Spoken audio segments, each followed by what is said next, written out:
انسان کی زندگی میں جو چیزیں اسے بہت زیادہ نقصان دیتی ہیں اور بہت پیچھے چھوڑ دیتی ہیں، دنیاوی معاملات سے لے کر روحانی، اخلاقی، قلبی اور قرب الہی کے معاملات تک کو جو چیزیں نقصان پہنچاتی ہیں، ان میں ایک بڑی چیز غفلت ہے۔ ایک لفظ ہوتا ہے جو ہمیں اکثر سننے کو ملتا ہے کہ آپ کی توجہ نہیں ہے۔ یہ ڈھیر سارے لوگوں کا مطالبہ ہوتا ہے، اہل خانہ بھی مطالبہ کرتے ہیں، کئی موقع پر والدین بھی مطالبہ کرتے ہیں، غرباء بھی مطالبہ کرتے ہیں کہ امیروں کی ہماری طرف توجہ نہیں ہے۔ اور یہ بڑی لازمی سی بات ہے کہ کسی چیز پر جب توجہ رہتی ہے تو وہ چیز بہتر ہو جاتی ہے، اور جب عدم توجہی کا لوگ مظاہرہ کرتے ہیں تو وہ معاملہ خراب ہو جاتا ہے۔ یہ جو عدم توجہ ہے اسی کو غفلت کہتے ہیں، اور جب انسان کے مزاج پر غفلت طاری ہوتی ہے اور غفلت اس پر پوری طرح غلبہ کر لیتی ہے تو پھر اس کی زرخیز زمین کو وہ بنجر کرتی ہے۔ غفلت انسانی دل کے لیے بڑی نقصان دہ چیز ہے اور انتہائی تکلیف اور ضرر کا باعث ہے۔ دلوں پر جو قحط نازل ہوتا ہے، قحط، ویران ہو جاتے ہیں دل، اور جو دلوں پر خشکی نازل ہوتی ہے کہ طبیعتیں خشک ہو جاتی ہیں، یہ غفلت کی وجہ سے ہوتی ہے۔ جو لوگ غافل ہو جاتے ہیں نا، اپنے معاملات کا دھیان نہیں رکھتے، دیکھیں نا، آپ کو کھانا کھاتے بھی غافل نہیں ہونا چاہیے۔ اگر کھانا بھی غیر معتدل کھا لیا جائے تو وہ انسان کی طبیعت کے لیے باعث ضرر بن جاتا ہے، نقصان کا باعث بنتا ہے۔ بات کرتے ہوئے بھی غافل نہیں ہونا چاہیے، کئی دفعہ جملے ایسے نکل جاتے ہیں جو انسان کے لیے پھر شرمندگی کا باعث بنتے ہیں۔ انسان کو غافل ہو کر کوئی کام نہیں کرنا چاہیے، غافل ہو کر، مدہوش اور بے ہوش ہو کر نہیں۔ غفلت دل کو ویران کرتی ہے، طبیعت میں خشکی لاتی ہے۔ غافل کبھی نہ بنے۔ قرآن مجید فرقان حمید نے ارشاد فرمایا کہ اقترب للناس حسابہم، فرمایا لوگوں کے حساب کا وقت قریب آ گیا۔ وہم فی غفلۃ معرضون، اور وہ ابھی بھی غفلت میں منہ پھیرے ہوئے ہیں۔ ٹائم آ گیا حساب دینے کا، لیکن وہ ابھی بھی غافل ہیں۔ ہمارے جو زیادہ تر نقصان زندگی میں ہوئے ہیں وہ صرف ہماری غفلت کی وجہ سے ہوئے۔ ہم نے چیزوں پر توجہ نہیں دی، چیزیں گڑبڑ ہو گئیں۔ جس آدمی نے پھول لگائے ہوں، پھل لگائے ہوں، کھیتی لگائی ہو، وہ دانہ ڈال کے پانی دے کے فارغ نہیں ہو سکتا، اسے توجہ کرنی پڑتی ہے۔ اور کسی نے کہا تھا مالی جیندے ہون تو پھر بوٹے سکدے نہیں، اگر موجود ہونا ان کو سینچنے والا، رکھوالی کرنے والا، تو پھر ان کی جڑیں کبھی خشک نہیں ہوا کرتی۔ ہماری جو غفلتیں ہیں یہ بڑی ضرر کا باعث ہیں، نقصان کا باعث۔ اور مجبوری معاف ہوتی ہے، غفلت معاف نہیں ہوتی۔ اسکول میں پڑھتے تھے، مدرسے میں پڑھتے تھے، تو ایک مجبوری ہو گئی جی، خدا نہ خواستہ گھر میں کوئی پریشانی ہو گئی تو اساتذہ اس پر سزا نہیں دیتے۔ کوئی خوشی کا موقع ہے گھر میں، فیملی میں کسی کی شادی ہے، اساتذہ اس پر سزا نہیں دیتے۔ لیکن اگر کبھی پتہ چلتا تھا نا کہ یہ گھر سے تو آیا تھا لیکن مدرسے نہیں آیا، یہ اسکول نہیں آیا، رستے میں غافل ہو گیا، تو یہ بات خوفناک تھی۔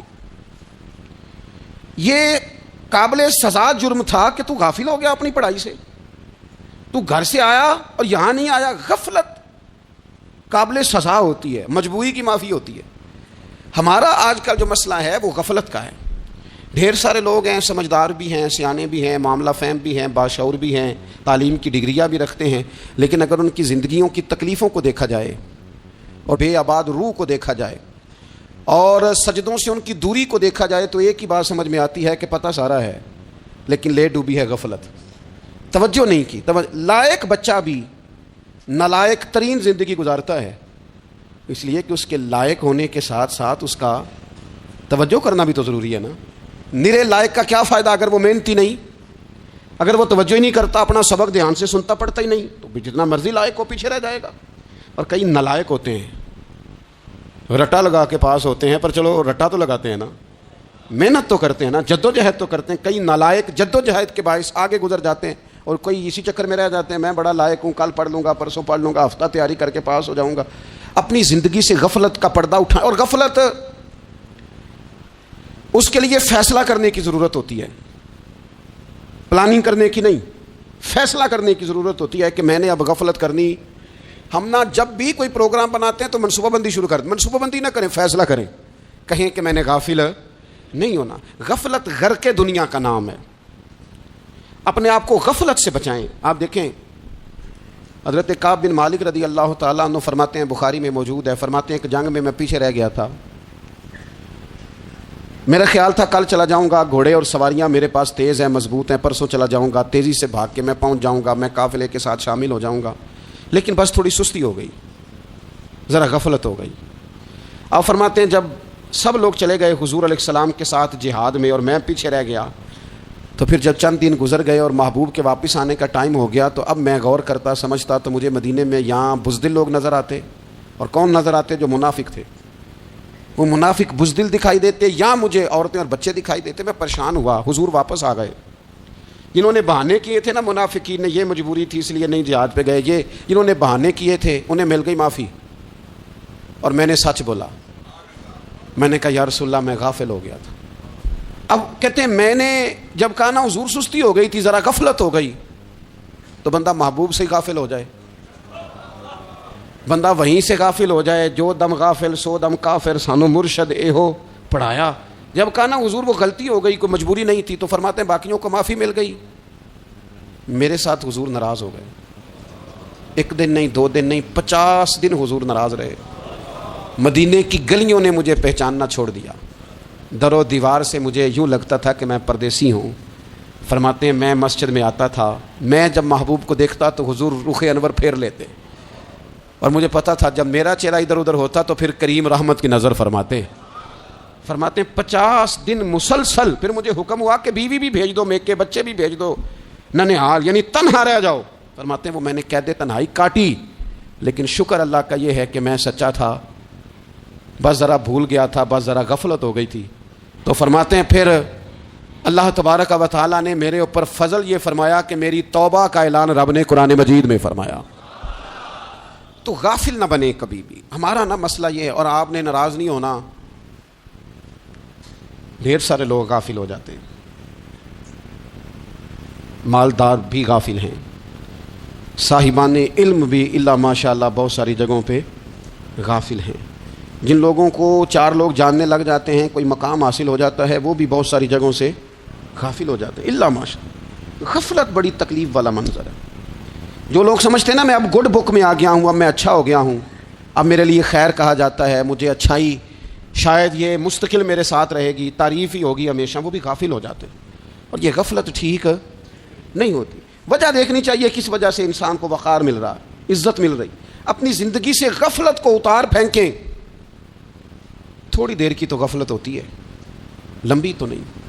2 منٹ کے لیے صرف اس نے ڈرائیونگ کرتے ہوئے چہرہ موبائل کی طرف کیا تھا، 2 ہی تو منٹ لگے تھے۔ لمحوں نے خطا کی تھی، صدیوں نے سزا پائی۔ لمحوں نے خطا کی تھی، صدیوں نے سزا پائی۔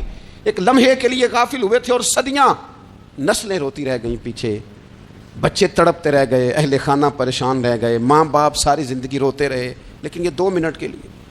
یہ غفلت جو ہے یہ بڑی تکلیف والا معاملہ۔ اپنی زندگی سے غفلت کو اتارنا ہے، غافل نہیں بننا، ہر وقت توجہ اور ساری باتوں پہ توجہ۔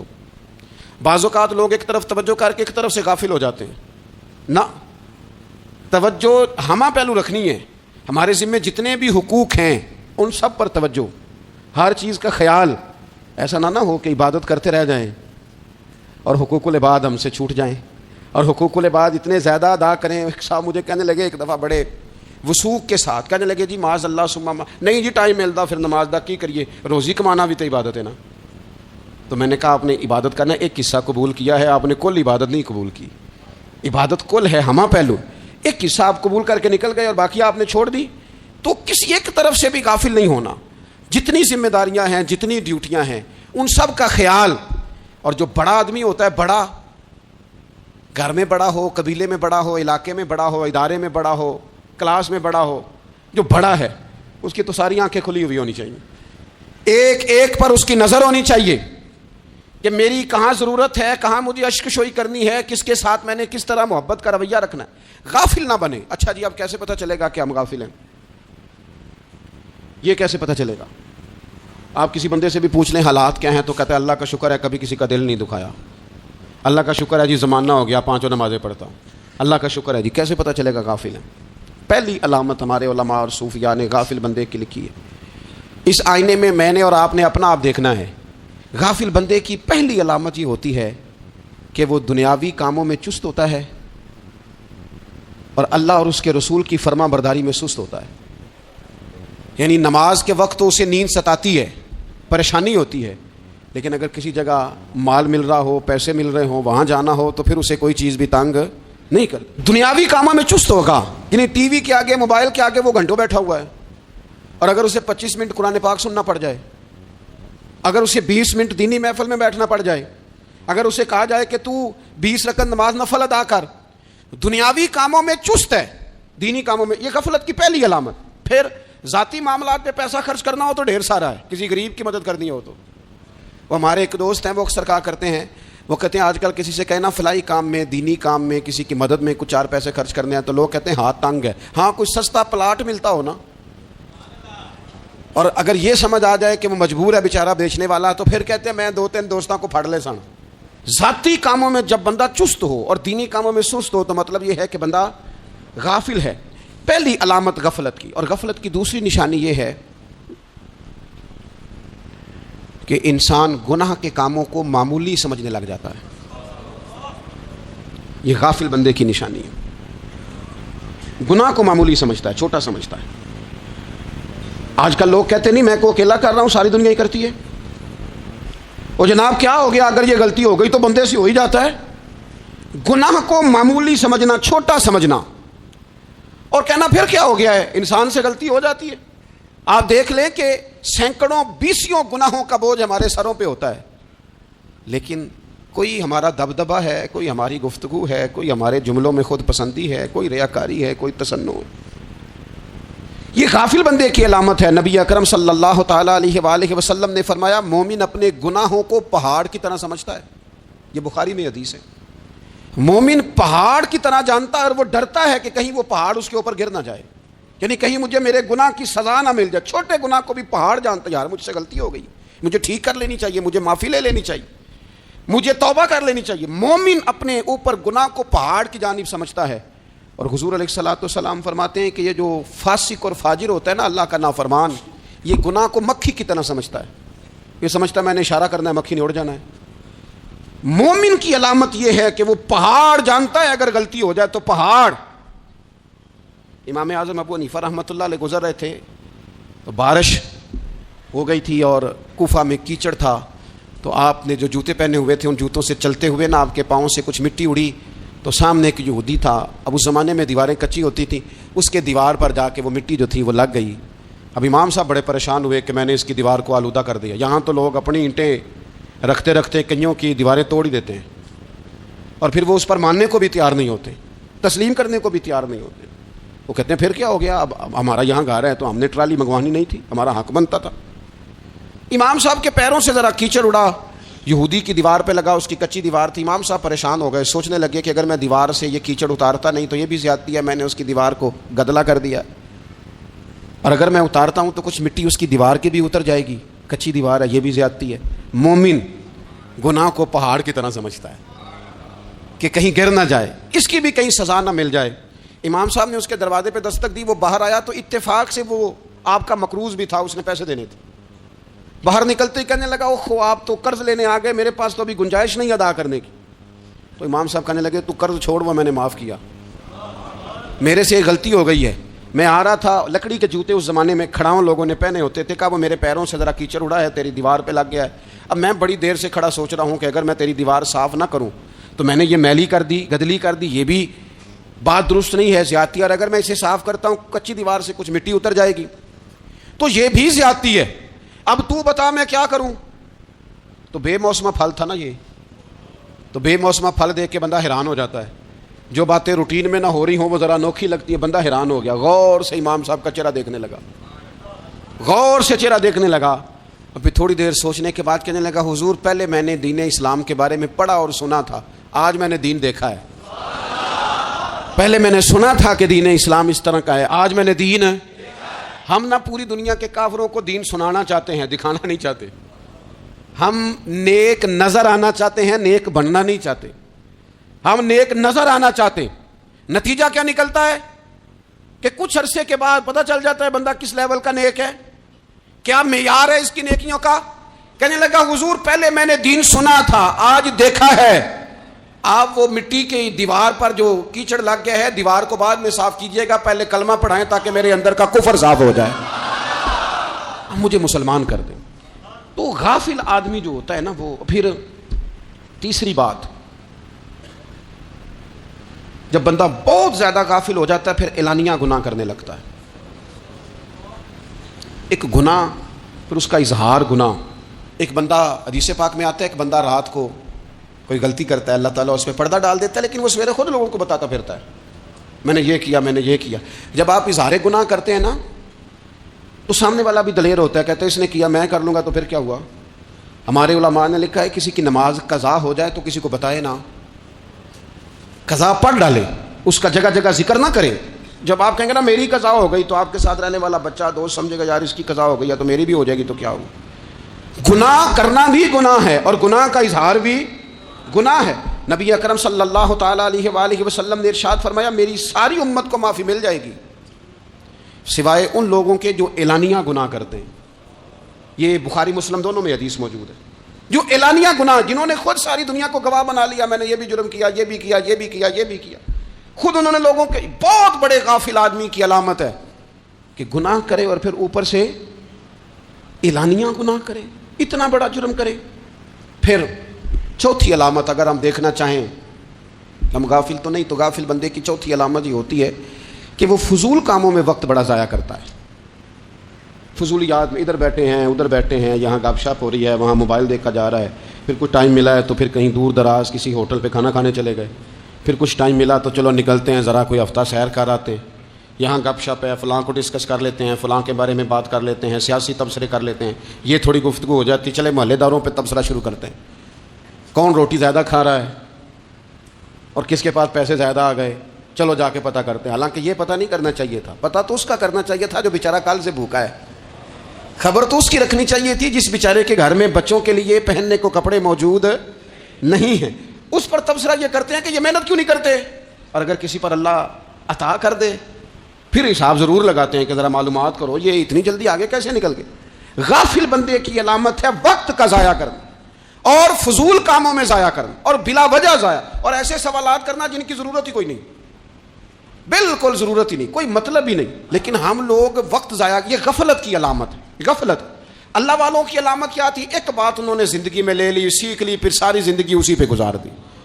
ان کا ارادہ تھا نا کشکول سیدھا کیا۔ کچھ لوگ ساری زندگی لیکچر قبول لے کے سن کے پھر بھی سمجھنے کو تیار، یہ غافل دل کی علامت ہے۔ اس لیے نبی پاک صلی اللہ تعالیٰ علیہ وسلم نے فرمایا دو نعمتیں ایسی ہیں جن میں اکثر لوگ غفلت میں ہیں، ایک صحت اور دوسری فراغت۔ لوگ بلا وجہ وقت ضائع کرتے ہیں۔ اللہ نے صحت دی ہے کسی خیر کے کام میں لگائیں، اگر آپ کے پاس فارغ وقت ہے تو قرآن پاک کو یاد کریں، ترجمہ اور تفسیر سے پڑھیں، محبوب پاک علیہ السلام کی احادیث کو یاد کریں، اللہ والوں کی باتیں سنیں۔ وقت ملے تو عبادات میں لگائیں، نوافل میں لگائیں، تلاوت میں لگائیں، ذکر اذکار میں لگائیں، اور پھر اللہ مزید توفیق عطا کرے تو کسی کے بھلے میں وقت لگائیں، گلی سے کوئی کانٹا اٹھائیں، کوئی روڑا اٹھائیں، کوئی کسی کی مدد کریں۔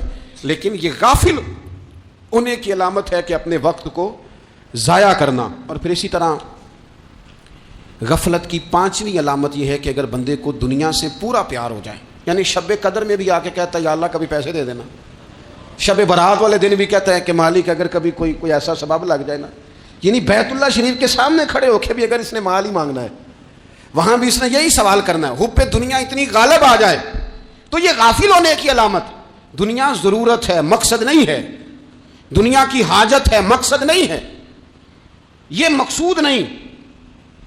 اور جب لوگ فقط دنیا کے مال کو، دولت کو، نبی پاک علیہ السلام نے فرمایا وہ لعنتی ہے جو درہم اور دینار کا بندہ بن گیا ہے، پیسوں کا بندہ بن گیا ہے، مل جائے تو خوش ہوتا ہے، نہ ملے تو تکلیف میں آ جاتا ہے۔ یہ غافل بندے کی علامت۔ مومن تو وہ ہوتا ہے کہ دولت رزق حلال ضرور کماتا ہے تاکہ کسی کے آگے ہاتھ نہ پھیلانا پڑے، کوشش ضرور کرتا ہے، پر دنیا کو جیب میں جگہ دیتا ہے، دل میں نہیں دیتا۔ اس کی جگہ جہاں ہے اسے وہاں رکھتا ہے، اسے دل میں جگہ، دل تو ایک ہے، اس میں رب رسول کو بسائیں گے یا کسی اور کو بسائیں گے؟ تو حب دنیا یہ غافل ہونے کی بہت بڑی علامت ہے۔ پھر اسی طرح جو بندہ رب کریم کو جانتا نہیں نا وہ بھی غافل ہو جاتا ہے۔ ایک تو جو یہ نہیں نہ جانتا کہ رب کریم سزا دے گا، وہ مجھے دیکھ رہا ہے، اسے نہ اونگ آتی ہے نہ نیند آتی ہے، جو اس کی معرفت نہیں رکھتا کہ میرا رب ہر وقت مجھے دیکھ رہا ہے، وہ بھی غافل ہو جاتا ہے۔ جسے پتہ ہونا کہ مجھے دیکھ رہا ہے وہ غافل نہیں ہوتا۔ اور جو یہ سمجھ لیتا ہے نا کہ شاید معاذ اللہ ثم، اس یقین کو پکا نہیں کرتا، وہ غافل ہو جاتا ہے۔ اور ایک جو یہ نہیں نہ جانتا کہ رب مہربان کتنا ہے، وہ بھی غافل ہو جاتا ہے۔ مجھے بتائیے سب سے زیادہ تو بندہ اس کے دروازے پہ جاتا ہے نا جو سب سے زیادہ مہربانی کرنے والا ہو، اس دروازے سے بندہ اٹھتا ہی نہیں۔ تو جس کو یہ یقین ہو جائے نا سب سے زیادہ کرم فرمانے والی ذات اللہ رسول کی ہے، وہ کبھی رب رسول سے غافل نہیں ہوتا، وہ کبھی اللہ رسول کا دروازہ چھوڑ کے نہیں جاتا، وہ کبھی کسی اور جگہ جا کے پناہ تلاش نہیں کرتا۔ جسے پتہ چل جائے نا وہ کریم کتنا ہے، مہربان کتنا ہے۔ ملا رومی رحمۃ اللہ علیہ فرماتے ہیں بہت بڑا مجرم تھا ایک بندہ، بہت بڑا گناہگار تھا، بت کو پوجتا تھا، تھک گیا، ساری رات بت کے سامنے کھڑا تھا، معاذ اللہ یا صنم یا صنم یا صنم کہتے، تھک گیا، نیند آ گئی، اونگ آ گئی۔ جب پوری طرح نیند آ گئی اور دماغ پہ نیند قبضہ کرنے لگی تو اس کے منہ سے نکل گیا، صنم صنم کہہ رہا تھا نا، نکل گیا یا صمد، او بے نیاز مالک۔ رب کریم نے فرشتوں سے فرمایا دوڑ کے جاؤ، جو کہتا ہے اسے دے دو۔ فرشتے کہنے لگے مالک وہ تو بت کو پکار رہا تھا، اس نے تو غلطی سے نام لیا ہے۔ فرمایا مجھے نہیں پتا، لیکن دیکھو نا اس نے مجھے پکارا تو ہے نا، کتنی دیر سے جھوٹے کو پکار رہا تھا، اس کا معاملہ حل نہیں ہوا۔ اب اگر سچے کو پکارنے پہ بھی حل نہ ہوا تو فرق کیا رہ جائے گا؟ دے دو جو مانگتا ہے، دے دو۔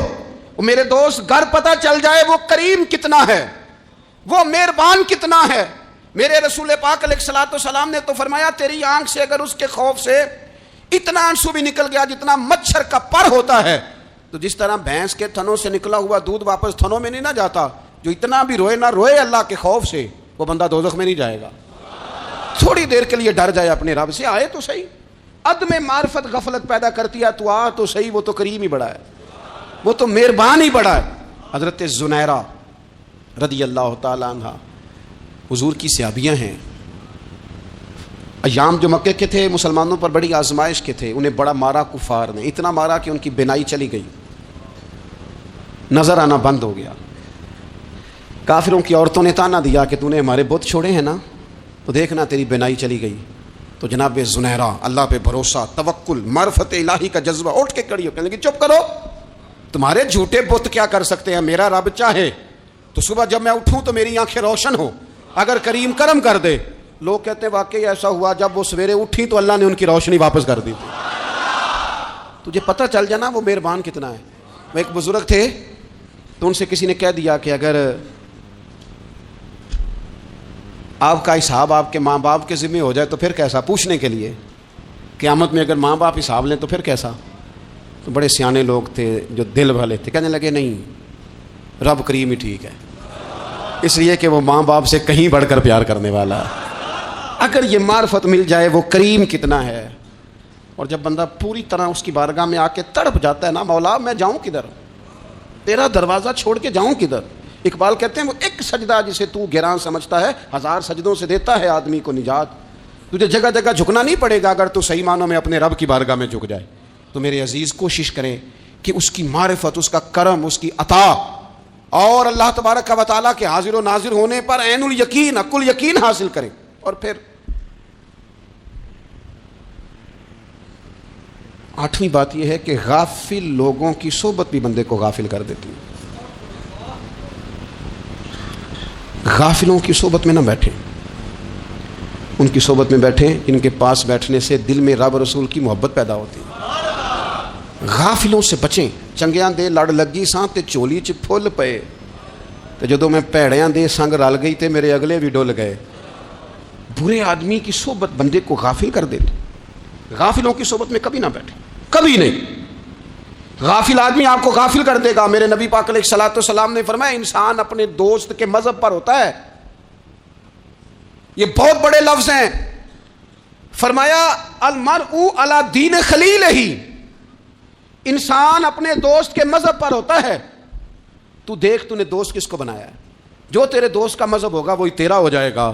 ہم نے دوست بنایا نا غوث پاک جیلانی کو، ہم نے یاری لگائی ہے نا داتا علی اجمیری سے، ہماری نسبت ہے نا معین الدین اجمیری سے، ہمارا تعلق ہے نا بہاؤالدین زکریا ملتانی سے، ہمارا رشتہ ہے نا حضرت مجدد الفسانی سے، ہم ماننے والے ہیں نا اعلیٰ حضرت بریلوی کے. ہمارا تعلق ہے کبھی جماعت علی سے، کبھی مہر علی سے. ہمارا ان سے تعلق ہے تو صبح شام ہماری زبان پہ رہتا ہے بلغ العلا بکمالہ کشف الدجی بجمالہ حسنت جمیع خصالہ صلوا علیہ وآلہ. ان سے تعلق جڑا ہے نا تو کئی دفعہ تنہائیاں تڑپا دیتی ہیں اور تڑپ کے کہتے ہیں اج سکھ متراں دی ودھیری ہے. اج سکھ متراں دی، سکھ کہتے ہیں اڈیق کو، متر کہتے ہیں محبوب کو. اج سکھ متراں دی ودھیری ہے. اے کیوں دلڑی اداس گھنیری ہے، لوں لوں وچ شوق چنگیری ہے. اج نینا لائیاں کیوں جھڑیاں، سبحان اللہ سبحان اللہ سبحان اللہ. پہلے کہتے ہیں سکھ متراں دی ودھیری ہے یعنی اداس ہوں، پھر حضور کے جلووں پہ نظر کرتے ہیں، کہتے ہیں سبحان اللہ سبحان اللہ. ماں اجملہ کا، ماں احسانہ کا، ماں اکملہ کا. اور پھر فوراً کہنے لگے او کتھے مہر علی، او کتھے مہر علی، کتھے مہر علی تے کتھے تیری سنا. اب دیکھو مشتاق اکھیں کتھے جاڑیاں بلغ العلا بے کمال کشف الدجی بے. اور میرے اعلیٰ حضرت کہنے لگے سرور کہوں کہ مالک و مولا کہوں، باغ خلیل کا گلے زیبا کہوں تجھے. تیرے تو وصف عیب تناہی سے ہیں بری، حیران ہوں میرے شاہ میں کیا کیا کہوں تجھے. غافل آدمی کی علامت ہے برے لوگوں کی صحبت میں. خبردار ان کے پاس نہ بیٹھنا جن کے پاس بیٹھنے سے تمہارے دلوں میں اولیاء اللہ، اللہ کے بندوں کی عداوت پیدا ہو. خبردار خبردار ان کے پاس نہ بیٹھنا جن کے پاس بیٹھنے سے تمہارے دلوں میں حضور کی اولاد پاک کے بارے میں شک پیدا ہو. خبردار اس شخص کے پاس نہ بیٹھنا جو امام حسین ابن علی کے بارے میں کوئی کمزور بات کرتا ہو، بچنا. خبردار اس سے بچنا جو حضور کے صحابہ کے بارے میں بات کرے، بچنا بچنا اس سے. جو سیدنا ابو بکر صدیق کے بارے میں کوئی، دیکھو کیا مقدر ہے صدیق و فاروق کے، جن کے گھر ہی رحمتوں کے خزینے میں. بھلا کیا کہا نبی پاک، حضور نے فرمایا میرے اوپر جس نے نیکی کی تھی بدلہ دے دیا ہے. یہ جو میرے ابو بکر صدیق ہے نا، ان کو میں اللہ کی بارگاہ میں لے جاؤں گا، کہوں گا مالک تو ہی بدلہ عطا فرما. ایک ہاتھ میں جناب صدیق کا ہاتھ پکڑا، ایک میں حضرت عمر کا ہاتھ پکڑا، اور حضور مسجد نبوی سے باہر آ رہے ہیں. دیکھنے والے کی زبان سے بے ساختہ سبحان اللہ نکل گیا. کیا شان ہے، کیا مقدر ہے.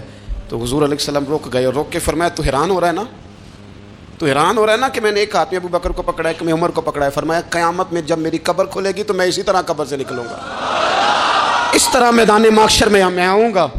خبردار حضور کے وفاداروں کے وفادار رہنا، ان کے وفادار رہنا، ان کے وفادار رہنا. بڑا عجیب دور آیا ہے. ہم نے یہ دور دیکھا ہے کہ لوگ حضور کے صحابہ کے بارے میں بھی بات کریں گے. اب نبی پاک کی اولاد پاک کے بارے کو بھی ڈسکس کیا جائے گا. اپنا منہ تو دیکھ، اپنی حیثیت دیکھ، اور پھر وہ بندے دیکھ جن کو اللہ نے چن کے اپنے محبوب کی غلامی کے لیے حضور کے قریب بٹھایا ہے.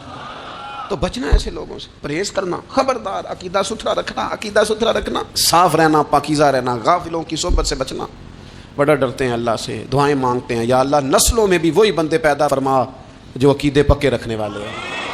وہ بندے پیدا فرما ہماری نسلوں میں. ایک وہ بندہ بھی غافل ہو جاتا ہے جو امیدیں لمبی لگا لیتا ہے، جن کے منصوبوں میں دولت بھی ہوتی ہے، گھر بھی ہوتا ہے، اولاد کا بڑا ہونا بھی ہوتا ہے، پوتے پوتیاں نواسے نواسیاں دیکھنا بھی ہوتا ہے، یہاں بھی گھر وہاں بھی گھر، یہ سیر، یہ سارا کچھ ہوتا ہے. لیکن رب کی بارگاہ میں پیش ہونا جن کے پیش نظر نہیں ہوتا. لمبی امیدیں. حضرت مولا علی شیر خدا فرمایا کرتے تھے میں تم پر دو باتوں کا خوف کھاتا ہوں، مجھے ڈر آتا ہے. ایک یہ کہ تم خواہش کی پیروی کرو گے، جو نفس کی خواہش ہوگی اس کے پیچھے لگ جاؤ گے، اور ایک کہ تم لمبی لمبی امیدیں باندھو گے، اتنے سال جینا ہے، اتنے 100 سال جینا، یہ کرنا ہے، وہ کرنا ہے. منصوبہ بندی کریں مستقبل کے لیے، وہ بری نہیں، لیکن تیاری رکھیں، تیاری رکھیں. اس بات کا بھی خیال رکھیں کہ اللہ کی بارگاہ میں حاضر ہونا. یہ غفلت کی چیزیں ہیں جو بندے کو غافل کر دیتی ہیں. جو لوگ اللہ کا ذکر نہیں کرتے وہ بھی غافل ہو جاتے ہیں، اور جو فضول باتیں زیادہ کرتے ہیں نا، ہنستے زیادہ ہیں. فَلْيَضْحَكُوا قَلِيلًا وَلْيَبْكُوا كَثِيرًا. قرآن کہتا ہے زیادہ رویا کرو، کم ہنسا کرو. نبی پاک علیہ الصلوۃ والسلام سے پوچھا تھا حضرت عقبہ بن عامر نے کہ یا رسول اللہ نجات کس چیز میں ہے؟ تو نبی پاک علیہ الصلوۃ والسلام نے فرمایا ایک تو اپنی زبان قابو میں رکھو، دوسرا فرمایا اپنے گھر میں ٹھہرے رہو، تمہارا گھر تمہارے لیے کافی ہو، فضول نہ نکلو گھر سے، اور تیسرا فرمایا اپنی خطاؤں پہ رویا کرو۔ کثرت کلام اور فضول کلام اور بلا وجہ یہ بندے کو غافل کرتا ہے، دل کو سخت کرتا ہے۔ یہ چند چیزیں ہیں جو انسان کو غفلت میں ڈالتی ہیں۔ اپنے آپ کو ان چیزوں سے بچائیں اور غفلت کو توڑیں۔ آپ کے ذمے میرے ذمے جو حقوق العباد ہیں ان کا پتہ کریں، جو اللہ رسول کے حقوق ہیں ان کی خبر دیکھیں، ہماری جو ذمہ داریاں ہیں ہم کس طرح انجام دے رہے ہیں اس پر توجہ کریں، اپنے معاملات کو ٹھیک کریں۔ ہم انسان ہیں، کوتاہیاں تو رہ جائیں گی، لیکن جب کوشش کریں گے تو پھر رب تعالیٰ مدد بھی فرمائے گا۔ ایک بات اور کرنی ہے، ایک تو میں نے عرض کیا غفلت کو توڑنا، ایک دوسری بات قرآن مجید کا ایک سبق اور، جب غفلت توڑنی ہے تو پھر لازمی طور پر ایک کام کرنا پڑے گا۔ میں نے یہ عرض کیا تھا کہ پلاننگ نہیں کرنی، فیصلہ کرنا ہے۔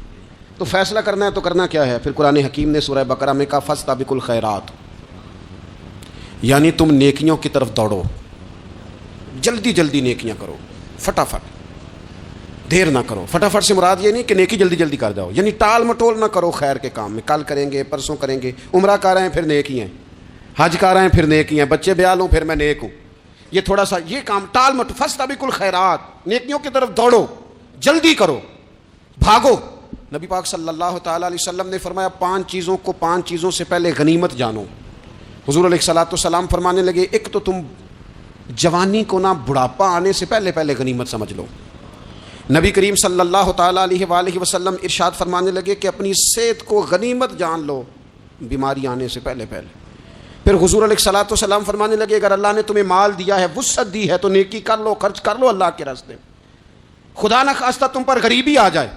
اور پھر حضور سید عالم صلی اللہ تعالیٰ علیہ وسلم فرمانے لگے اگر تمہیں اللہ نے کچھ فراغت دی ہے، بہت زیادہ مصروف نہیں ہو، تو غنیمت جان لو، جلدی سے نیکی کر لو قبل اس کے کہ تم مشغول ہو جاؤ۔ اور 5ویں بات حضور نے بیان کی، فرمایا زندگی کو غنیمت جانو، موت آنے سے پہلے جلدی سے نیکی کر لو۔ نیکی کے لیے ساری زندگی منصوبہ بندی نہ کرتے رہو، نیکی کے لیے دیکھو نا، ہماری زندگی میں یہاں دنیا میں رہ کے چند منٹوں میں وہ نیکی کی جا سکتی ہے جو قیامت کے بعد صدیوں کا ہمارا فائدہ کرے گی، صدیوں کا فائدہ کرے۔ کرتے نہیں، پلاننگ کر رہے ہیں، منصوبہ بندی کر رہے ہیں، بس تیاری کر رہے ہیں، بس حضرت آپ دعا کر دیں، اللہ تعالیٰ دعائیں بھی قبول فرمانے والا ہے، لیکن جو نیکی نصیب ہوتی ہے اسے جلدی سے کر گزریں، اسے فٹافٹ کریں۔ میں ایک گاؤں میں گیا، اب تو خیر وہ دور نہیں رہا، یہ 10-15 سال 20 سال پہلے نا جو نوجوانوں کی مصروفیات ہوتی تھیں ان میں سے ایک مصروفیت یہ ہوتی تھی کہ گندم لے کے چکی پہ جانا ہے، آٹا پسوا کے لانا ہے۔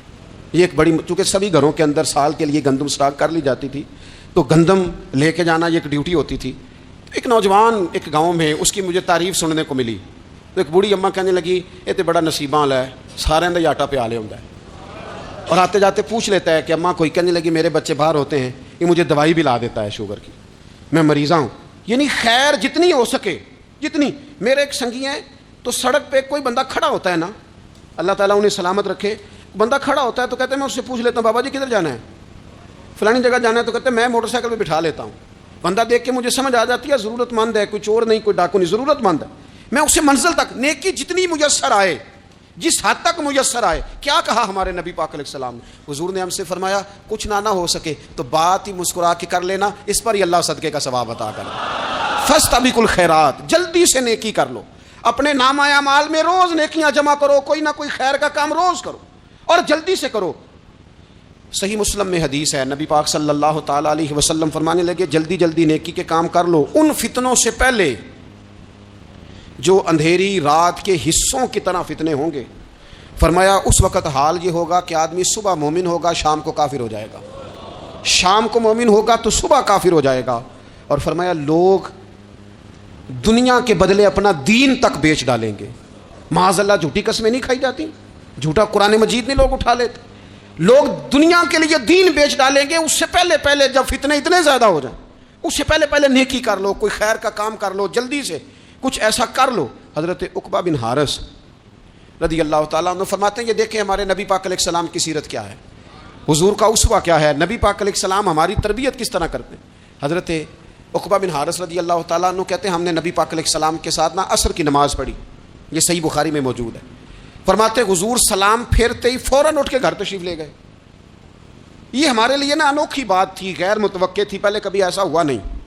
سلام پھیرا نماز کا، حضور جلدی سے تشریف لے گئے۔ اب ہم حیران تھے اور حیرت انگیز طور پر حیران تھے کہ کریم اتنی جلدی تشریف لے گئے۔ تھوڑی دیر ہوئی حضور واپس آ گئے تو محبوب پاک علیہ السلام فرمانے لگے گھر میں نا ایک چھوٹی سی ڈلی، ایک چھوٹا سا ٹکڑا سونے کا پڑا تھا، مال آیا تھا سارا صدقہ کر دیا، وہ تھوڑا سا پڑا تھا، اچانک مجھے یاد آیا وہ تو پڑا رہ گیا۔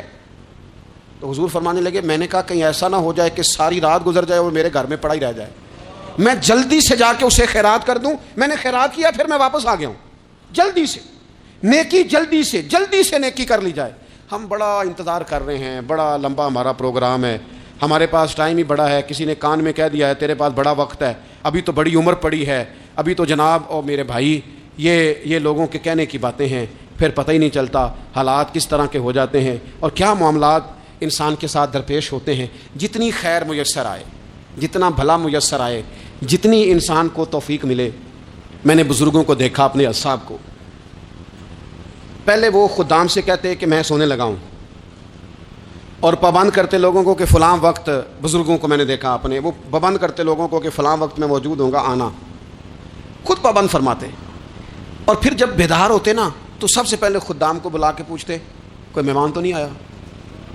وہ جناب آپ نے خود ہی تو پابند فرمایا فلاں دن آنا۔ کہنے لگے چل یار اگر کوئی آیا تو مجھے ملا لو، میری ملاقات کرا لو۔ کیوں؟ اس لیے کہ دور سے آیا ہے، مجھ سے ملنے آیا ہے، کوئی خیر کی بات سیکھنے آیا، چلو میرے نام اعمال میں کوئی نیکی جائے گی، کچھ نہ کچھ خیر جمع کر لی جائے، کچھ نہ کچھ ڈیوٹی کر لی جائے، کچھ کام کریں اور جلدی سے کریں۔ حضرت جابر ابن عبداللہ انصاری رضی اللہ تعالیٰ عنہ بیان کرتے ہیں، یہ بھی بخاری میں موجود ہے، کہتے ہیں ایک صحابی نا نبی پاک علیہ السلام کی بارگاہ میں حاضر ہوئے غزوہ احد کے موقع پر، اور حال ان کا یہ تھا کہ وہ کھجور کھا رہے تھے،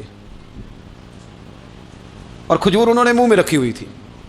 حضور کی بارگاہ میں حاضر ہوئے اور عرض کرنے لگے یا رسول اللہ صلی اللہ تعالیٰ علیہ وسلم اگر میں شہید کر دیا جاؤں تو کہاں جاؤں گا؟ حضور فرمانے لگے جنت میں۔ تو کہتے ہیں انہوں نے جو کھجور منہ کے اندر تھی نا وہ انہوں نے نگلی نہیں، اندر نہیں لے گئے، اس کو باہر نکالا اور دوڑ کے آگے بڑھے اور جنگ کرنی شروع کر دی، اور لڑتے لڑتے شہید ہو گئے۔ کیا سبق دیا انہوں نے؟ سبق یہ دیا کہ نیکی کرنے میں اتنی دیر بھی نہیں کرنی جتنی کھجور کھانے میں دیر لگتی ہے، جلدی سے نیکی کرنی ہے، فٹافٹ نیکی کرنی، اس کے اندر ٹال مٹول نہیں کرنا۔ اسی وقت انہوں نے کھجور باہر نکال دی، دوڑ کے انہوں نے حضرت انس بن نضر رضی اللہ تعالیٰ عنہ، حضرت انس بن مالک رضی اللہ تعالیٰ عنہ کے چچا ہیں، میدان احد میں نا، احد پہاڑ کے قریب کھڑے تھے، لوگوں سے کہہ رہے تھے جلدی جلدی ادھر آؤ، وہ جنت جو انسان کو انتقال کے بعد نصیب ہوگی اور قیامت کے بعد نصیب ہوگی، فرماتے تھے مجھے تو ابھی احد پہاڑ کے اندر سے جنت کی خوشبو آ بھی رہی ہے، لہذا جلدی سے آؤ، ادھر دوڑو، جہاد کرو، آؤ کفار سے لڑیں۔ تو نیکی میں دیر نہیں کرنی، جو نیکی میسر آتی ہے، جس کو میسر، ماں باپ میسر ہیں تو خدمت کر لیں، اہل خانہ ہیں تو حسن سلوک کر لیں، اللہ نے اولاد دی ہے تو اچھی تربیت کر لیں، دوست ہیں تو خیر خواہی کر لیں، اگر آپ کو اللہ رمضان عطا کرتا ہے تو زیادہ سے زیادہ اس کی عبادت کر لیں، اگر نظر ٹھیک ہے تو تلاوت زیادہ سے زیادہ کر لیں، زبان چلتی ہے تو رج رج کے مدینے والے محبوب پہ درود و سلام پڑھ لیں، اللہ تعالیٰ کا ذکر کر لیں، جلدی سے خیر جمع کریں، اپنے وقت کو ضائع نہ کریں۔ یہ آج کا سبق ہے۔ ایک تو ہم نے فیصلہ کرنا ہے کہ بس غفلت نہیں، اب غفلت اب انشاءاللہ اللہ اللہ کرنی ہے، اب کوئی خیر کا کام کرنا ہے۔ میرے حضرت کا ایک جملہ کبھی نہیں بھولنا، فرمایا کرتے تھے زمین کے اوپر کام، نیچے جا کے آرام، یہ چھوڑ دیں اتنے گھنٹے سونا ہے تو یہ کرنا ہے تو میری نیند میں دخل کوئی نہ ڈالے، پھر سوتے ہی رہ جائیں گے، سوتے ہی رہ جائیں۔ زمین کے اوپر کام اور نیچے جا کے جاگنا ہے، جاگ لے افلاک کے سائے تلے، پھر حشر تک سوتا رہے گا خاک کے سائے تلے۔ اب جاگ لے افلاک کے سائے کے نیچے، جاگ، کھول آنکھیں، ہر وقت کا سونا، ہر وقت سونا، ہر وقت جو اپنے آرام کی فکر کرنا، اس سے نکل آئیں، اور اچھا کھانا اور اچھا پہننا اور بس اپنی مرضی کی زندگی من چاہی جینا، اس سے باہر آئیں۔ فیصلہ کریں، فیصلہ کہ اب غفلت نہیں کرنی، اگر اللہ نے کوئی صلاحیت دی ہے تو اسے دین کے کام پہ لگانا ہے، کوئی ڈیوٹی کرنی ہے، کوئی خدمت کرنی ہے۔ دیکھو خدمتیں ہو رہی ہیں، صدیق اکبر مال دے رہے ہیں، عثمان غنی مال دے رہے ہیں، مولا علی نے تلوار پکڑی ہے، میدان میں جا رہے ہیں، فاروق اعظم گلی گلی نگر نگر رسول اللہ کے دین کی پہرے داری کر رہے ہیں، حضرت جناب سیدنا سلمان فارسی ابو ذر غفاری حضور کی مسجد میں جھاڑو دے رہے ہیں، اور بلال حبشی وہ نبی پاک کی مسجد میں اذان پڑھتے پڑھتے رب نے اتنا عروج فرمایا کہ کعبے کی چھت پہ کھڑے ہو کے بھی اذان پڑھنی شروع، انہوں نے اذان دے دی۔ تو کوئی کام کرنا ہے، غفلت کو توڑنا ہے اور نیکی کرنی ہے ذرا جلدی جلدی. خیر کا کام کرنا ہے، نہیں ایسے نہیں، فٹافٹ. کیسے جی؟ فٹافٹ. تو فٹافٹ کام کریں خیر کا، جلدی جلدی. تو یہ خیر کا کام فٹافٹ، جلدی جلدی اور بڑی جلدی اور دوڑ دھوپ کے. اور جب آپ کرتے جائیں گے نا تو پھر اللہ تعالیٰ مواقع بناتا جائے گا. آپ سے میری اپیل ہے، بالخصوص میرے ساتھ جو وابستہ سنگیاں، جو پیار کرنے والے ہیں، 2 باتیں آج آپ نے لے کے جانی ہیں گھر. یہی لنگر ہے، یہی آپ کے لیے دعا ہے، یہی ہمارے بزرگوں کا فیض ہے، یہی نصیحت ہے کہ آپ نے 2 باتیں لے کے جانی ہیں. غفلت توڑ دینی ہے، فیصلہ کرنا ہے کہ آج کے بعد غافل نہیں ہونا. اور دوسری یہ بات لے کے جانی ہے کہ نیکی جلدی جلدی، فٹافٹ فیصلہ، فٹافٹ نیکی. ایک کر کے پھر انشاءاللہ دوسری کر کے پھر انشاءاللہ تیسری کر کے پھر انشاءاللہ چوتھی. یہ شروع کرنی ہے اور آپ دیکھیں گے اللہ تعالیٰ مہربانی فرمائے گا، مدد کرے گا.